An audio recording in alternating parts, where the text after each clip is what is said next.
दोस्तों एक बार फिर से आप लोग का स्वागत है मास्टरमाइंड ऑफ जीके में। आज हम लोग फ्रेंड्स 100 प्रश्नों का प्रैक्टिस शीट देखेंगे, जिसमें एक जीके जीएस के साथ साथ करंट अफेयर्स का भी प्रश्न शामिल है। सभी प्रश्न का लेवल बहुत ही महत्वपूर्ण है फ्रेंड्स, और ये आगामी सभी प्रकार के प्रतियोगिता परीक्षा, खास करके बिहार दरोगा ये जो मुख्य परीक्षा मेंस एग्जाम है उसके लिए काफ़ी महत्वपूर्ण है। इसलिए वीडियो क्लास तक जरूर बने रहिएगा फ्रेंड्स। अच्छा लगे वीडियो तो लाइक कर दीजिएगा, और चैनल को अभी तक सब्सक्राइब नहीं किए हैं तो सब्सक्राइब कर बेल आइकन को जरूर दबा दीजिएगा, ताकि महत्वपूर्ण वीडियो का नोटिफिकेशन समय से मिलता रहे।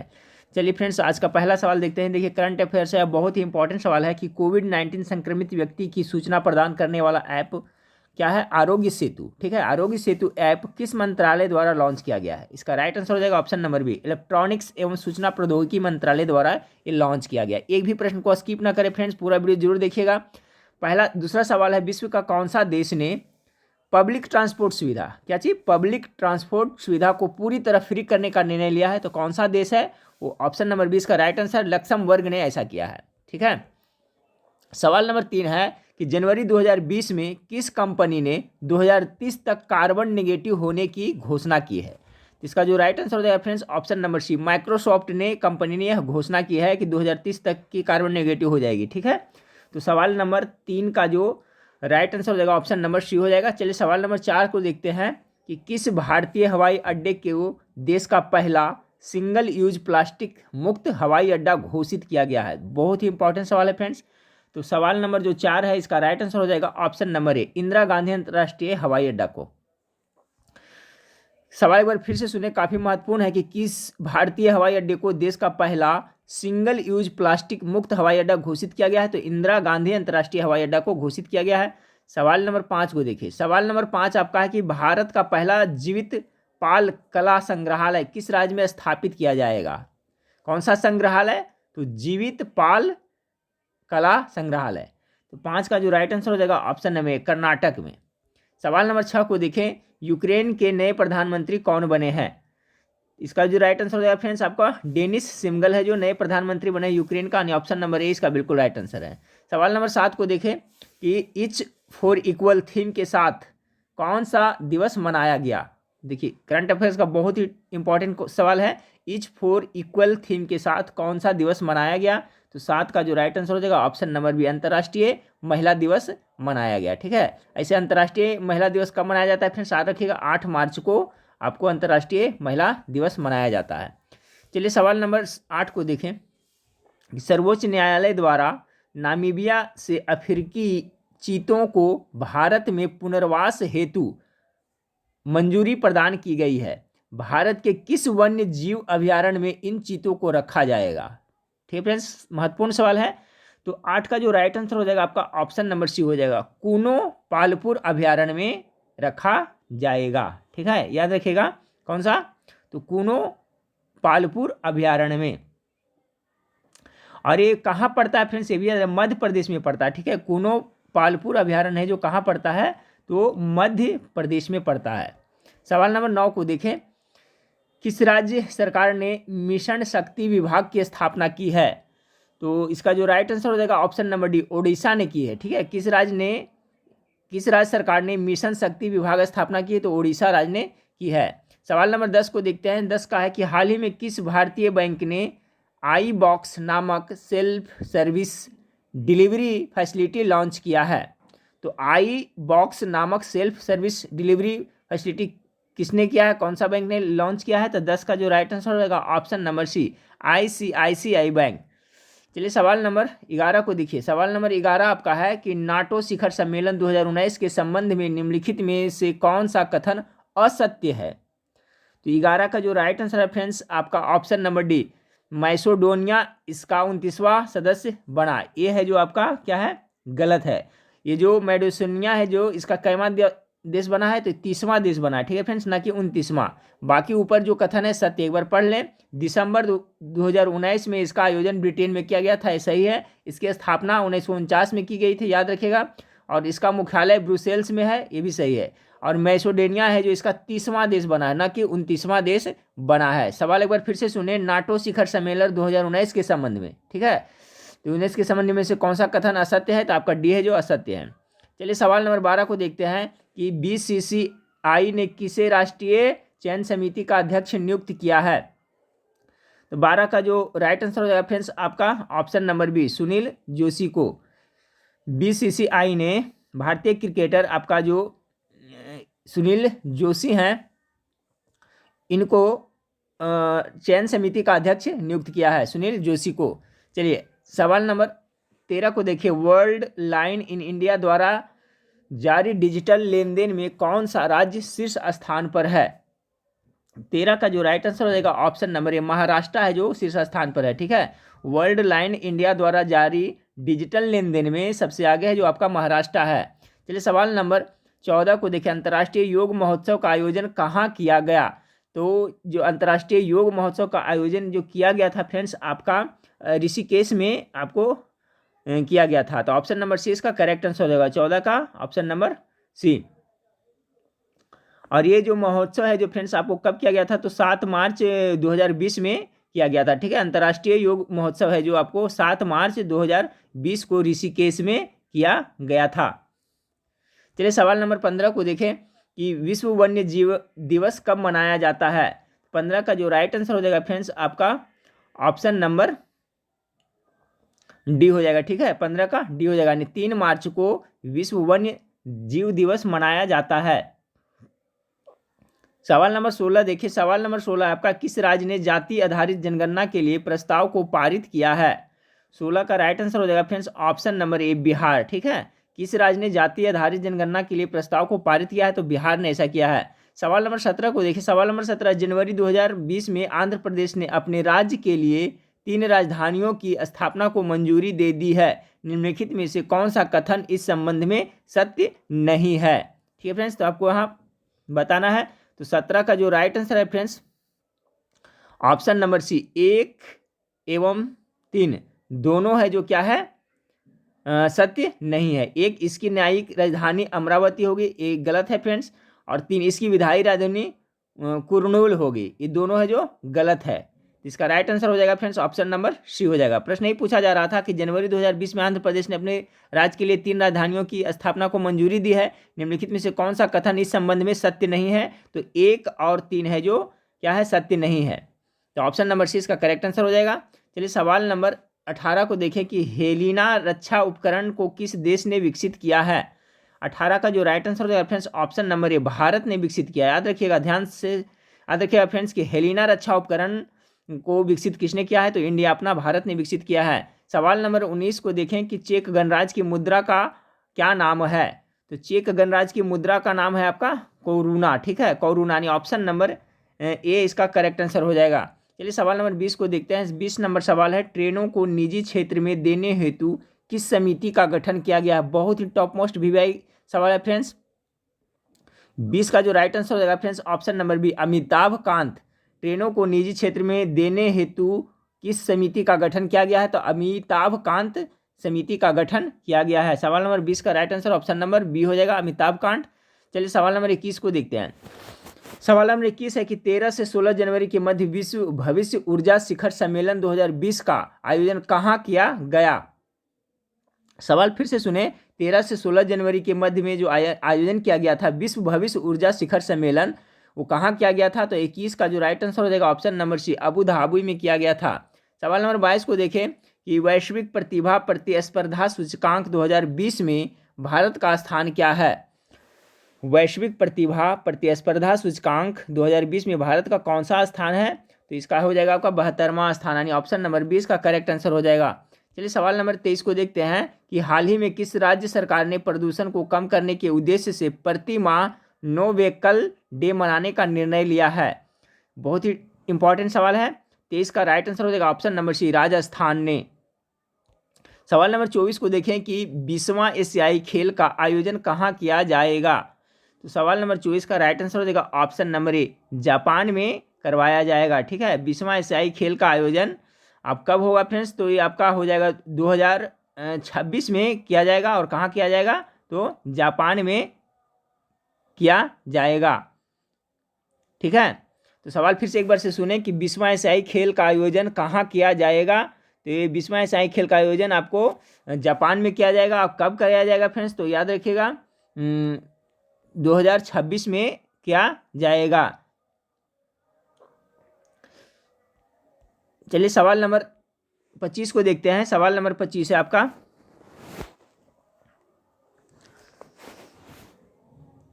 निम्नलिखित में से किसका सुमेलन नहीं है। ठीक है फ्रेंड्स, आपको कौन सा इसमें एक है जो सुमेलित नहीं है। तो देखिए, सुंदरबन पश्चिम बंगाल में पड़ता है आपका, सुमेलित है। भीतरकनिका उड़ीसा में, ये भी सुमेलित है। पिचवरम है जो तमिलनाडु में पड़ता है, ये भी सुमेलित है। जबकि वेबनाद कर्नाटक में, ये है जो सुमेलित नहीं है। सवाल नंबर 25 का राइट आंसर हो जाएगा आपका ऑप्शन नंबर डी। ठीक है फ्रेंड्स, जो आपका वेबनाद है, ये वेबनाद कहाँ पड़ता है फ्रेंड्स, तो ये आपको केरल में पड़ता है, ना कि कर्नाटक में। कहाँ पड़ता है ये, केरल में पड़ता है। यहाँ पर दिया हुआ है फ्रेंड्स कर्नाटक, इसलिए सुमेलित नहीं है। डी इसका करेक्ट आंसर हो जाएगा। सवाल नंबर 26 को देखें कि किस बंदरगाह को कॉफी बंदरगाह के नाम से जाना जाता है। 26 का जो राइट आंसर है ऑप्शन नंबर बी, सैंटोस बंदरगाह को कॉफी बंदरगाह के नाम से भी जाना जाता है। सवाल नंबर 27 को देखिए, विश्व वानिकी दिवस किस तिथि को मनाया जाता है। 27 का जो राइट आंसर हो जाएगा 21 मार्च। ठीक है, 21 मार्च को याद रखिएगा, विश्व वानिकी दिवस मनाया जाता है। सवाल नंबर 28 को देखें कि राष्ट्रीय पोषण संस्थान कहाँ स्थित है। तो 28 का जो राइट आंसर हो जाएगा फ्रेंड्स आपका डी हो जाएगा, हैदराबाद में स्थित है। राष्ट्रीय पोषण संस्थान कहाँ स्थित है, तो हैदराबाद में स्थित है।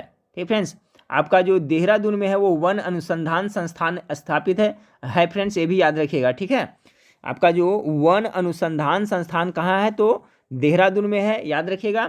जबकि राष्ट्रीय पोषण संस्थान कहाँ है, तो हैदराबाद में है। चलिए सवाल नंबर 29 को देखते हैं। सुमेलित करना है फ्रेंड्स, कि कौन सा सुमेलित इसमें नहीं है, ये पूछा जा रहा है। तो सवाल नंबर 29 का राइट आंसर हो जाएगा ऑप्शन नंबर डी। ठीक है, ये सुमेलित नहीं है। बाकी इरेनेटिंग पनीर, ये इससे संबंधित है फ्रेंड्स। जैव प्रौद्योगिकी, तो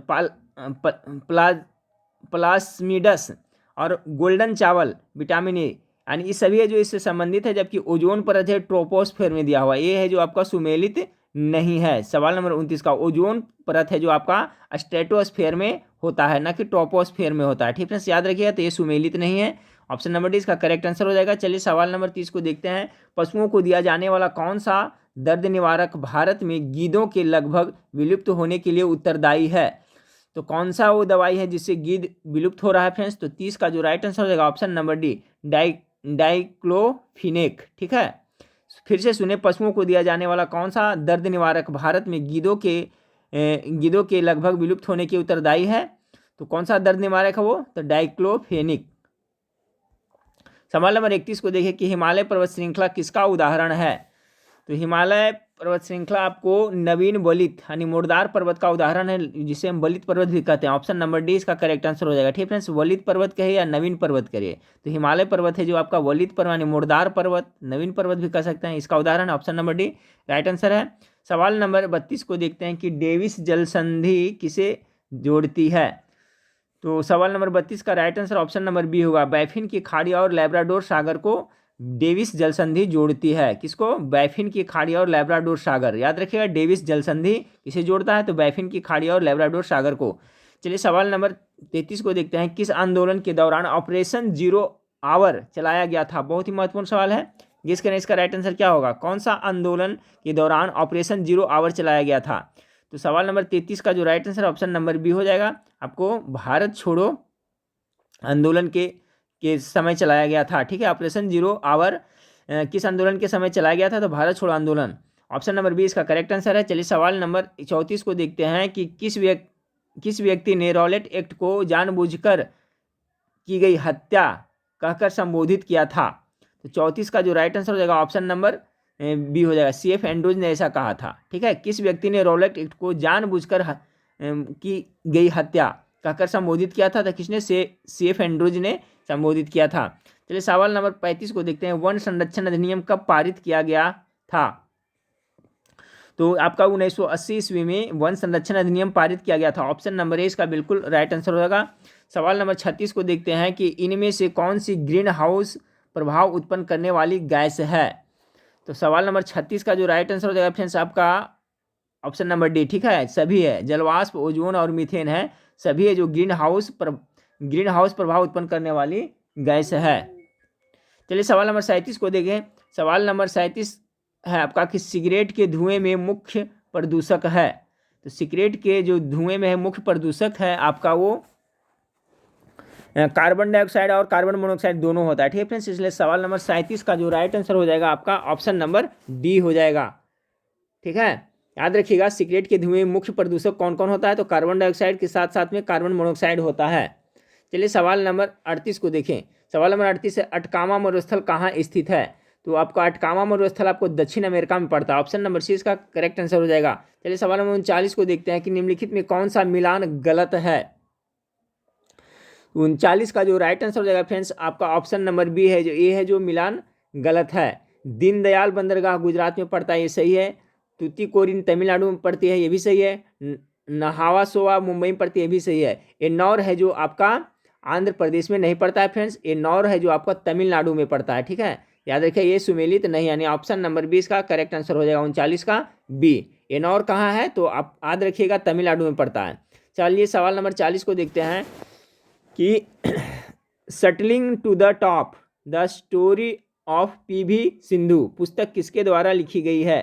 तो 40 का जो राइट आंसर होगा option number A, V Krishna Swamy के द्वारा यह पुस्तक लिखा गया है। कौन सा पुस्तक का नाम एक बार फिर से सुने, shuttling to the top the story of PV Sindhu. ये लेखक कौन है, तो वी कृष्णा स्वामी। चलिए सवाल नंबर 41 को देखिए।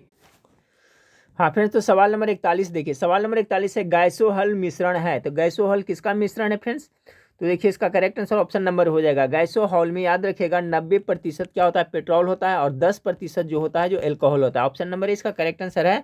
चलिए सवाल नंबर 42 को देखते हैं कि यदि एक वस्तु एक समान गति से वृत्ताकार पथ पर गतिशील है तो क्या होता है, तो इसका वेग परिवर्तित होता रहता है, यानी ऑप्शन नंबर सी इसका राइट आंसर है। ध्यान से सुने, यदि एक वस्तु एक समान गति से वृत्ताकार पथ पर गतिशील है तो क्या होता है, इसका वेग परिवर्तित होता रहता है। चलिए सवाल नंबर 43 को देखिए, इसमें सुमेलित करना है फ्रेंड्स, तो सुमेलित करें। ओम मीटर है तो ओम मीटर से आपका विद्युत धारा मापा जाता है, यानी 1 का 3 होगा। ठीक फ्रेंड्स, बी का हाइग्रोमीटर से क्या हो जाएगा, सापेक्षिक आर्द्रता। तो देखिए फ्रेंड्स इसमें किसमें है, जो ए का 3 और बी का 4 है, तो देखिए ऑप्शन नंबर सी में है। ठीक है फ्रेंड्स, ए का 3 और बी का 4 है। ठीक है, 2 भी पकड़ा जाता है फ्रेंड्स, तो आप यहाँ पर दिमाग लगा करके सही कर सकते हैं। और बच गया बैरोमीटर, बैरोमीटर से दाब हो गया फ्रेंड्स, और वाट हो गया शक्ति का। तो ऑप्शन नंबर सी इसका करेक्ट आंसर हो जाएगा। चलिए सवाल नंबर 44 को देखें। बहिष्कृत भारत नामक पुस्तक का प्रकाशन किसने किया था। तो 44 का जो राइट आंसर हो जाएगा ऑप्शन नंबर सी, किसने किया था, तो आपका बी आर अम्बेडकर ने किया था। बहिष्कृत भारत नामक पुस्तक का प्रकाशन बी आर अम्बेडकर ने किया था, भीमराव अम्बेडकर ने। सवाल नंबर 45 को देखिए। आधुनिक भारत का निर्माता किसे कहा जाता है। देखिए बहुत बार एक परीक्षा में प्रश्न रिपीट हुआ है, तो किनको, राजा राम मोहन राय को आपको आधुनिक भारत का निर्माता कहा जाता है। 45 का जो राइट आंसर हो जाएगा ऑप्शन नंबर डी, राजा राम मोहन राय ने ही ब्रह्म समाज की स्थापना की थी फ्रेंड्स। कब, 1828 ईस्वी में इन्होंने ब्रह्म समाज की स्थापना की थी, ये भी आप जरूर याद रखिएगा। तो चलिए अगला सवाल को देखिए। सवाल नंबर 46 है आपका कि निम्नलिखित में कौन सार्क का सदस्य नहीं है। तो गेस करें इसका राइट आंसर क्या होगा। तो सार्क का सदस्य कौन नहीं है फ्रेंड्स, 46 का जो राइट आंसर होगा ऑप्शन नंबर डी। ठीक है, चीन है जो सार्क का सदस्य नहीं है, जबकि मालदीव, पाकिस्तान, अफगानिस्तान ये सभी है जो सार्क का सदस्य है।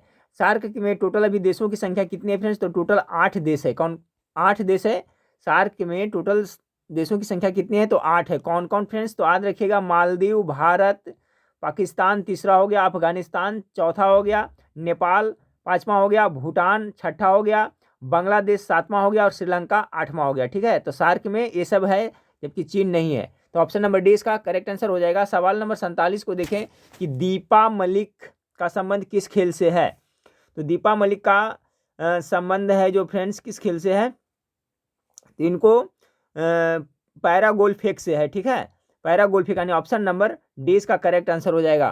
चलिए सवाल नंबर 48 को देखिए। दामोदर घाटी निगम की स्थापना कब हुई। 48 का जो राइट आंसर हो जाएगा आपका 1948 में, यानी ऑप्शन नंबर सी इसका करेक्ट आंसर है। चलिए सवाल नंबर 49 को देखें। राष्ट्रीय सांख्यिकी दिवस किस तिथि को मनाया जाता है। 49 का जो राइट आंसर हो जाएगा फ्रेंड्स आपका ऑप्शन नंबर डी, 29 जून को राष्ट्रीय सांख्यिकी दिवस मनाया जाता है। सवाल नंबर 50 को देखें कि ड्यूस, डबल फॉल्ट जैसे शब्द का संबंध किस खेल से है। तो आपका ड्यूस और डबल फॉल्ट शब्द है जो आपका लॉन टेनिस से संबंधित है। ऑप्शन नंबर सी इसका करेक्ट आंसर हो जाएगा। चलिए सवाल नंबर, हाँ फ्रेंड्स, तो सवाल नंबर 51 को देखिए। सवाल नंबर 51 है, प्राक्कलन समिति के संबंध में निम्न कथन पर विचार कीजिए। ठीक है फ्रेंड्स, तो देखिए प्राक्कलन समिति के बारे में कथन दिया हुआ है। तो पहला कथन है, इसमें सदस्यों की संख्या 25 होती है, ये कथन है जो गलत है। दूसरा, इसके सदस्यों में 15 सदस्य लोकसभा और 10 सदस्य राज्यसभा के होते, ये भी गलत है। तीसरा, इसका कार्यकाल 3 वर्ष का होता है, ये भी गलत है। चौथा है, कोई भी मंत्री समिति का सदस्य नहीं हो सकता, जी ये सही है। ठीक है फ्रेंड्स, देखिए प्राक्कलन समिति होता है, उसमें कोई भी मंत्री है जो इसका सदस्य नहीं हो सकता, यानी ऑप्शन नंबर डी है इसका राइट आंसर हो जाएगा। केवल 4 है जो आपका कथन सही है, बाकी 3 है जो गलत है। सवाल नंबर 52 को देखिए, राज्यपालों की सम्मेलन की अध्यक्षता कौन करता है? इसका अध्यक्षता आपका राष्ट्रपति करता है। ध्यान से याद रखिएगा फ्रेंड्स कि राज्यपालों की जो सम्मेलन होता है उसकी अध्यक्षता कौन करता है? तो राष्ट्रपति करता है। ऑप्शन नंबर 1 करेक्ट आंसर होगा। सवाल नंबर 53 को देखिए, मिलान करना है फ्रेंड्स। भाग 5, तो भाग 5 किससे संबंधित है? तो भाग 5 में आपको संघ सरकार के बारे में वर्णन किया हुआ, यानी पहला ए का हो जाएगा पहला। भाग 10 किससे संबंधित है फ्रेंड्स? तो भाग 10 है जो अनुसूचित और जनजातीय क्षेत्र से संबंधित है, यानी कि इसका हो जाएगा 4 हो जाएगा। फिर आपका भाग 15वां किससे संबंधित है? निर्वाचन से संबंधित है। भाग 20वां किससे है? तो संविधान संशोधन से है। ठीक है फ्रेंड्स, तो इसका जो करेक्ट आंसर हो जाएगा आपका ऑप्शन नंबर डी हो जाएगा। ठीक है, यानी कि 1 का कौन सा हो गया फ्रेंड्स? ए हो गया। 2 का क्या हो गया? तो सी हो गया। और 3 का हो गया डी हो गया। और 4 का बी हो जाएगा। ठीक है फ्रेंड्स, यानी ऑप्शन नंबर डी इसका जो करेक्ट आंसर हो जाएगा 53 का। चलिए सवाल नंबर 54 को देखें कि आयरलैंड के संविधान से भारतीय संविधान में लिया गया है। तो क्या लिया गया है आयरलैंड के संविधान से? तो 54 का जो राइट आंसर हो जाएगा ऑप्शन नंबर डी। ठीक है, सभी लिया गया है। राज्य के नीति निर्देशक सिद्धांत, राष्ट्रपति की निर्वाचन पद्धति भी आयरलैंड से लिया गया है। राज्यसभा के लिए सदस्यों का नामांकन बहुत ही इंपॉर्टेंट है, तीनों को याद रखिएगा फ्रेंड्स। आयरलैंड के संविधान से भारतीय संविधान में क्या ग्रहण किया गया है, लिया गया है? तो राज्य के नीति निर्देशक सिद्धांत, राष्ट्रपति की निर्वाचन पद्धति, राज्यसभा के लिए सदस्यों का नामांकन। उपयुक्त सही, इसका right answer option number D हो जाएगा। चलिए सवाल नंबर 55 को देखते हैं। सवाल नंबर 55 आपका है फ्रेंड्स कि निम्नलिखित में से कौन सा अनुच्छेद उच्च न्यायालय को अभिलेखीय न्यायालय की दर्जा देता है? निम्नलिखित में से कौन सा अनुच्छेद उच्च न्यायालय को अभिलेखीय न्यायालय की दर्जा देता है? तो 55 का जो राइट आंसर हो जाएगा ऑप्शन नंबर बी, अनुच्छेद 215। सवाल नंबर 56 को देखें कि भारत की राज्य भाषा निम्न में से कौन है? तो 56 का जो राइट आंसर हो जाएगा ऑप्शन नंबर सी हो जाएगा, देवनागरी लिपि में हिंदी। ठीक है फ्रेंड्स, भारत की राजभाषा कौन है? तो देवनागरी लिपि में हिंदी। सवाल नंबर 57 को देखें कि भारत का संविधान किस प्रकार का है? महत्वपूर्ण सवाल है फ्रेंड्स। तो देखिए भारत का जो संविधान है साधारणतः एकात्मक तथा विशेष स्थिति में संघात्मक होता है, यानी ऑप्शन नंबर सी इसका राइट आंसर हो जाएगा। चलिए सवाल नंबर 58 को देखिए। सवाल नंबर 58 है, भारत का संविधान कहता है कि अवशिष्ट अधिकार किसके पास रहेंगे? तो अवशिष्ट अधिकार किसके पास रहेंगे? 58 का जो राइट आंसर हो जाएगा ऑप्शन नंबर सी, संघ की संसद के पास रहेंगे। ठीक है, अवशिष्ट अधिकार किसके पास रहेंगे? तो संघ की संसद के पास, यानी 58 का right answer option number C हो जाएगा। चलिए सवाल नंबर 59 को देखते हैं। सवाल नंबर 59 है, किस प्रस्ताव को पारित किए जाने पर मंत्रिपरिषद को इस्तीफा देना पड़ता है? 59 का जो राइट आंसर हो जाएगा ऑप्शन नंबर सी, अविश्वास प्रस्ताव पारित होने पर क्या होता है कि मंत्रिपरिषद को इस्तीफा देना पड़ता है। तो ऑप्शन नंबर सी इसका करेक्ट आंसर हो जाएगा, अविश्वास प्रस्ताव। सवाल नंबर 60 को देखें कि निम्नलिखित लोक लेखा समिति के संबंधित तथ्यों में से सही कौन है? देखिए लोक लेखा समिति के बारे में पूछा जा रहा है फ्रेंड्स। तो पहला आपका है, इसमें कुल 22 सदस्य होते हैं। दूसरा में इसमें राज्यसभा के 15 सदस्य होते हैं। तीसरा में इस समिति सदस्यों को प्रतिवर्ष अनुपातिक प्रतिनिधित्व के आधार पर चयन किया जाता है। तो देखिए लोक लेखा समिति के बारे में जो कथन सही है फ्रेंड्स वो आपका 1 और 3 सही है। ठीक है, 1 और 3 सही है, जबकि ये आपका जो 2 नंबर है वो गलत है।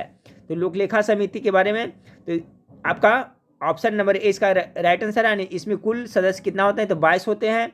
और फ्रेंड्स इस समिति के सदस्य को प्रतिवर्ष अनुपातिक प्रतिनिधित्व के आधार पर चयन किया जाता है। 1 और 3 है जो लोक लेखा समिति के बारे में सही है, इसलिए ऑप्शन नंबर ए राइट आंसर होगा।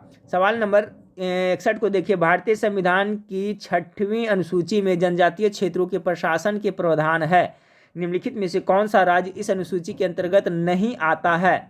इसमें 2 प्रश्न बन रहा है फ्रेंड्स, याद रखिए। भारतीय संविधान के 6वीं अनुसूची में जनजातीय क्षेत्रों के प्रशासन के प्रावधान है, ये भी याद रखें। निम्नलिखित में से कौन सा राज्य इस अनुसूची के अंतर्गत नहीं आता है? तो 61 का जो राइट आंसर हो जाएगा ऑप्शन नंबर बी, मणिपुर है जो इसके अंतर्गत नहीं आता है। सवाल नंबर 62 को देखिए। सवाल नंबर 62 है, तीव्रतर संपोषणीय और अधिक समावेशी विकास निम्न में से किस पंचवर्षीय योजना का केंद्र बिंदु था? बहुत ही महत्वपूर्ण सवाल है। 62 का जो राइट आंसर हो जाएगा ऑप्शन नंबर डी, 12वीं। याद रखिएगा, तीव्रतर संपोषणीय और अधिक समावेशी विकास किस योजना का केंद्रीय बिंदु था? तो 12वीं पंचवर्षीय योजना का यह केंद्रीय बिंदु था। सवाल नंबर 63 को देखते हैं कि गिल्ट एज्ड मार्केट निम्न में से किससे संबंधित है? ध्यान से सुने फ्रेंड्स, गिल्ट एज मार्केट है जो आपको किससे संबंधित है? तो ये आपका सरकारी प्रतिभूतियों के व्यापार से संबंधित है। ऑप्शन नंबर सी इसका करेक्ट आंसर हो जाएगा, गिल्ड एज्ड मार्केट। चलिए सवाल नंबर 64 को देखते हैं। सवाल नंबर 64 है, निम्न में से कौन भारत में योजना अवकाश की अवधि थी? योजना अवकाश की अवधि पूछा जा रहा है, तो 64 का जो राइट आंसर हो जाएगा फ्रेंड्स आपका ऑप्शन नंबर ए, 1966 से आपका 69, यही है जो आपको योजना अवकाश का अवधि था। याद रखिएगा, 64 का करेक्ट आंसर हो जाएगा आपका ऑप्शन नंबर ए। सवाल नंबर 65 को देखिए। सवाल नंबर 65 है, चालू खाते के संदर्भ में किस वर्ष रुपये को पूर्ण रूप से परिवर्तनीय घोषित कर दिया गया? तो 65 का जो राइट आंसर हो जाएगा फ्रेंड्स आपका ऑप्शन नंबर डी, 1994 में। चालू खाते के संदर्भ में किस वर्ष रुपये को पूर्ण रूप से परिवर्तनीय घोषित कर दिया गया? तो 1994 में। चलिए सवाल नंबर 66 को देखते हैं। सवाल नंबर 66 है, सारगैसो क्या है? बहुत ही महत्वपूर्ण सवाल है। तो सारगैसो क्या है? तो देखिए, सारगैसो है जो समुद्री वनस्पति क्षेत्र है। समुद्री वनस्पति क्षेत्र इसका करेक्ट आंसर हो जाएगा ऑप्शन नंबर सी।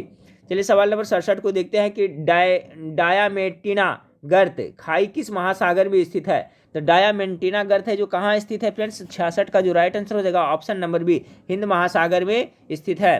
चलिए सवाल नंबर 68 को देखते हैं कि बरमुडा त्रिभुज का त्रिकोण किस महासागर में स्थित है? 68 का जो करेक्ट आंसर हो जाएगा आपका ऑप्शन नंबर सी, उत्तर पश्चिम अटलांटिक महासागर में बरमुडा त्रिभुज का त्रिकोण स्थित है। याद रखिएगा, उत्तर पश्चिम अटलांटिक महासागर में।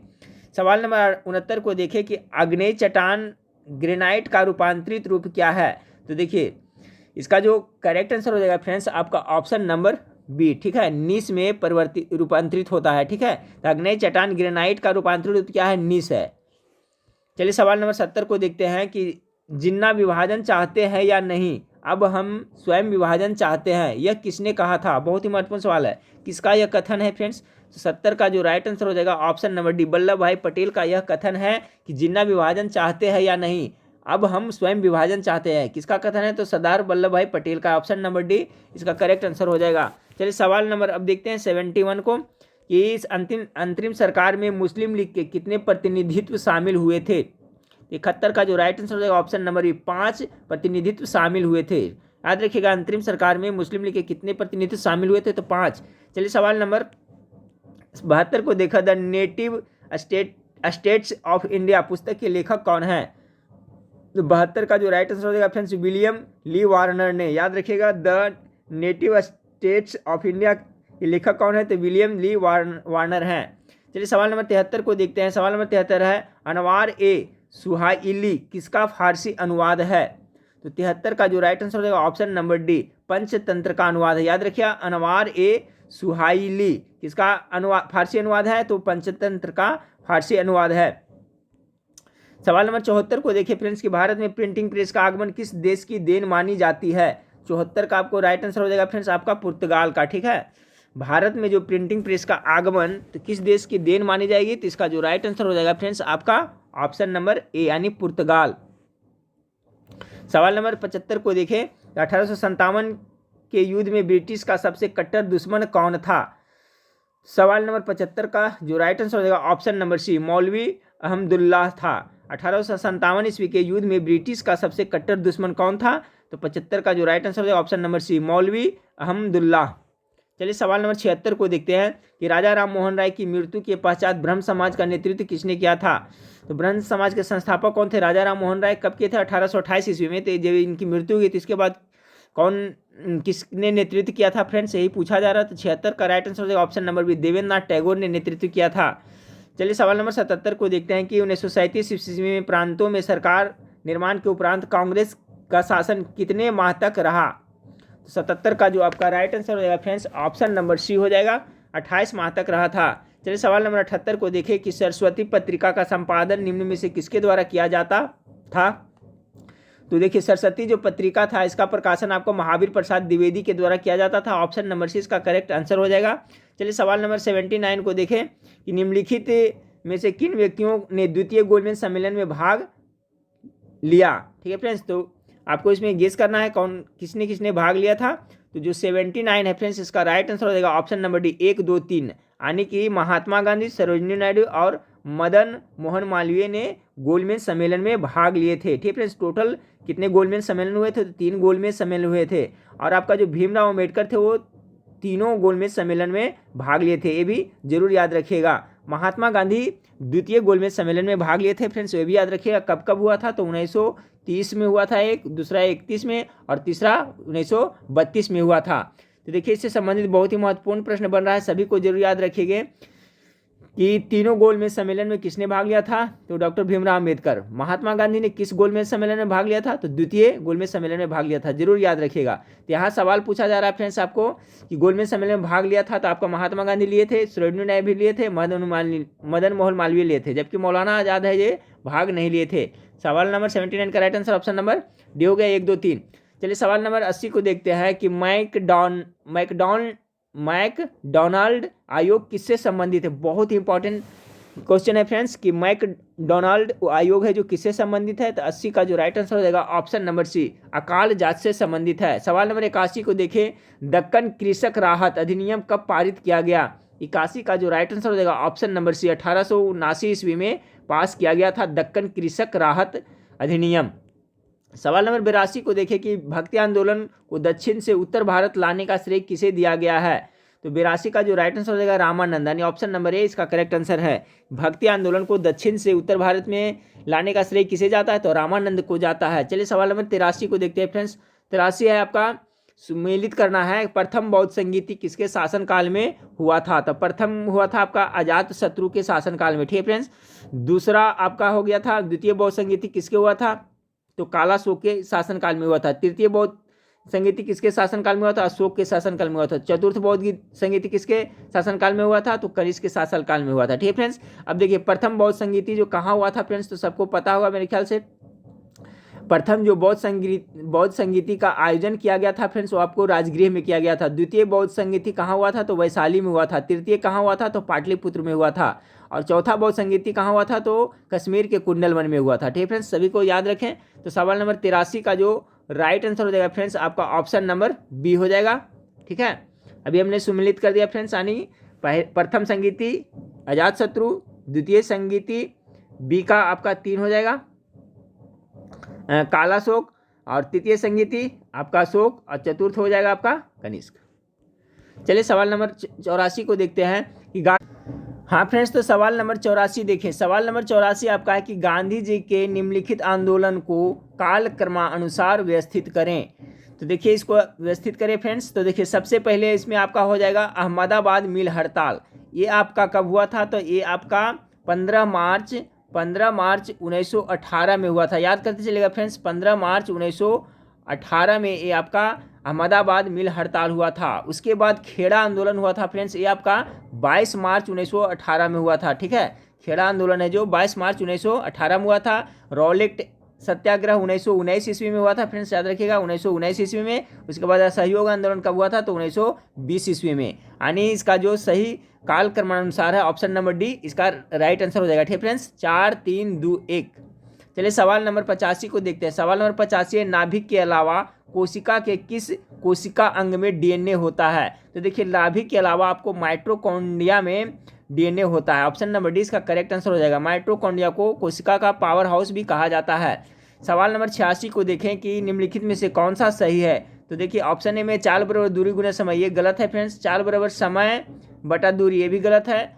आपका बी में है चाल बराबर दूरी बटा समय, ये आपका सही है। बाकी ऑप्शन नंबर डी भी गलत है। ठीक है फ्रेंड्स, यानी 86 का right answer option number B हो जाएगा। चलिए सवाल नंबर 87 को देखें कि किन गुणों में हार्मोनो एंजाइम से भिन्न होते हैं। किन गुणों में हार्मोन है जो एंजाइम से भिन्न होते हैं, इसका राइट आंसर हो जाएगा फ्रेंड्स ऑप्शन नंबर डी, ये सभी प्रोटीन नहीं है। चलिए सवाल नंबर 88 को देखें कि न्यूटन का प्रथम गति नियम कहलाता है न्यूटन का प्रथम गति नियम क्या कहलाता है फ्रेंड्स? इसे हम लोग गैलीलियो का नियम और जड़त्व का नियम कहते हैं, यानी ऑप्शन नंबर डी इसका राइट आंसर हो जाएगा, ए और बी दोनों। चलिए सवाल नंबर 89 को देखते हैं। सवाल नंबर 89, निम्नलिखित में से कौन सा रोग विटामिन ए की कमी के कारण होता है? 89 का जो राइट आंसर हो जाएगा फ्रेंड्स आपका ऑप्शन नंबर बी हो जाएगा, ठीक है। जीरोथैलेमिया है जो विटामिन ए की कमी से होता है। 89 का राइट आंसर हो जाएगा फ्रेंड्स आपका ऑप्शन नंबर बी, ठीक है। और विटामिन ए की कमी से क्या होता है? रतौंधी भी होता है, ठीक है फ्रेंड्स। विटामिन ए की कमी कारण रतौंधी भी होता है, और ये भी याद रखिएगा जीरोथैलेमिया भी है जो विटामिन ए की कमी से ही होता है। ऑप्शन नंबर 20 का राइट आंसर हो जाएगा। सवाल नंबर 90 को देखें। ये एक बायोटेकिक जिसमें अल्ट्रासोनिक ध्वनि का उपयोग किया जाता है, तो 90 का जो राइट आंसर हो जाएगा ऑप्शन नंबर ए, सोनोग्राफी में किया जाता है, ठीक फ्रेंड्स। एक बायोटोक्रिक जिसमें अल्ट्रासोनिक ध्वनि का उपयोग किया जाता है, तो किसमें? सोनोग्राफी में किया जाता है। सवाल नंबर 91 को देखें। सवाल नंबर 91 है, यदि यदि लोलक की लंबाई 4 गुनी कर दी जाए तो लोलक के झूलने की अवधि क्या होगी? 91 का जो राइट आंसर हो जाएगा फ्रेंड्स ऑप्शन नंबर बी, दुगुनी हो जाएगी। सवाल एक बार फिर से सुने। यदि लोलक की लंबाई 4 गुनी कर दी जाए तो लोलक के झूलने की अवधि क्या होती है? तो दुगनी हो जाती है। सवाल नंबर 92 को देखें। सवाल नंबर 92 है, वायु अंगार गैस में मुख्यतः घटक होता है, तो क्या होगा फ्रेंड्स? 92 का जो राइट आंसर हो जाएगा ऑप्शन नंबर ए हो जाएगा, ठीक है। CO2 और CO2 यानी कि आपका कार्बन मोनोऑक्साइड, नाइट्रोजन और कार्बन डाइऑक्साइड तीनों होता है वायु अंगार गैस में घटक। सवाल नंबर 92 का ऑप्शन नंबर ए बिल्कुल राइट आंसर हो जाएगा। चलिए सवाल नंबर 93 को देखें। इनमें से कौन सा हार्मोन पीयूष ग्रंथि से स्रावित नहीं होता है? तो 93 का जो राइट आंसर होगा ऑप्शन नंबर डी, कैलिस्टोनिन, ठीक है। कैलिस्टोनिन हार्मोन है जो आपका पीयूष ग्रंथि से स्रावित नहीं होती है। आपको कैलिस्टोनिन है जो फ्रेंड्स आपका थायराइड ग्रंथि से स्रावित होते, याद रखिएगा।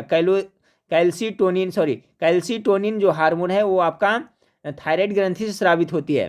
चलिए सवाल नंबर 94 को देखें कि मादा जनन तंत्र में किसके मुख्य जनन अंग कहा जाता है? तो 94 का जो राइट आंसर है ऑप्शन नंबर ए, डिंबवाही नलिका को मादा जनन तंत्र में किसको मुख्य जनन अंग कहा जाता है? तो डिंबवाही नलिका को कहा जाता है। सवाल नंबर 95 को देखें। सवाल नंबर 95 है कि एंटीबायोटिक्स का आविष्कार किसने किया था? तो किसने किया था? तो इसका जो राइट आंसर है अलेक्जेंडर फ्लेमिंग ने, option number D correct answer हो जाएगा, ठीक है। दुनिया की पहली एंटीबायोटिक जो आविष्कार किया गया था फ्रेंड्स, एंटीबायोटिक मेडिसिन, वो किसके द्वारा किया गया था? अलेक्जेंडर फ्लेमिंग के द्वारा किया गया था, और इसका नाम क्या था? पेनिसिलिन, ठीक है फ्रेंड, याद रखिएगा। चलिए सवाल नंबर 96 को देखिए कि निम्नलिखित में से कौन सा कार्बोहाइड्रेट पाचन का अंतिम उत्पाद है? बहुत ही इंपॉर्टेंट सवाल है। 96 का जो हो जाएगा फ्रेंड्स आपका ग्लूकोज हो जाएगा। कार्बोहाइड्रेट पाचन का अंतिम उत्पाद क्या है? तो ग्लूकोज है। चलिए 97 को देखते हैं। सवाल नंबर 97 है कि स्वच्छ रेल स्वच्छ भारत 2019 रिपोर्ट के अनुसार इनमें से कौन सा कथन सत्य है? तो 97 का जो राइट आंसर है फ्रेंड्स आपका ऑप्शन नंबर डी, उपयुक्त सभी है। पढ़ के एक बार सुना देता हूँ फ्रेंड्स कि स्वच्छ रेल स्वच्छ भारत 2019 रिपोर्ट के अनुसार कौन सा कथन सही है? तो पहला कथन है, रिपोर्ट के अनुसार जयपुर देश का सबसे स्वच्छ रेलवे स्टेशन है, सही है। रिपोर्ट के उत्तर पश्चिम रेलवे जोन को 2019 में सबसे स्वच्छ रेलवे जोन बताया गया। तीसरा, यह सर्वेक्षण भारतीय गुणवत्ता परिषद द्वारा किया गया, तो ये सभी सही है। ऑप्शन नंबर डी इसका राइट आंसर हो जाएगा। चलिए सवाल नंबर 98 को देखें। सवाल नंबर 98 देखें, नोमेडिक एलिफेंट 2019 संयुक्त सैन्य अभ्यास भारत और किस देश के बीच किया गया? 98 का जो राइट आंसर होगा ऑप्शन नंबर सी, मंगोलिया के साथ किया गया, ठीक है फ्रेंड्स, याद रखिएगा। नोमेडिक एलिफेंट 2019 संयुक्त सैन्य अभ्यास भारत और किस देश के साथ किया गया? तो मंगोलिया के साथ किया गया। चलिए सवाल नंबर 99 को देखें कि अक्टूबर 2019 में FATF ने किस एशियाई देश को ग्रे सूची से बाहर किया है? तो इसका जो राइट आंसर हो जाएगा फ्रेंड्स आपका ऑप्शन नंबर बी, श्रीलंका को से बाहर किया है। चलिए सवाल नंबर 100 को देखते हैं फ्रेंड्स, जो इस वीडियो का लास्ट सवाल है कि सितंबर 2019 में किस शहर में साइबर अपराध जांच पर पहला राष्ट्रीय सम्मेलन आयोजित किया गया? इसका जो राइट आंसर हो जाएगा ऑप्शन नंबर बी, दिल्ली, ठीक है फ्रेंड्स। सितंबर 2019 में किस शहर में साइबर अपराध जांच पर पहला राष्ट्रीय सम्मेलन आयोजित किया गया था? तो आपका नई दिल्ली में आयोजित किया गया था, ठीक है फ्रेंड्स। तो ये 100 प्रश्न था फ्रेंड्स, ठीक है। तो नेक्स्ट वीडियो में फिर मिलते हैं। देखने के लिए थैंक यू, धन्यवाद।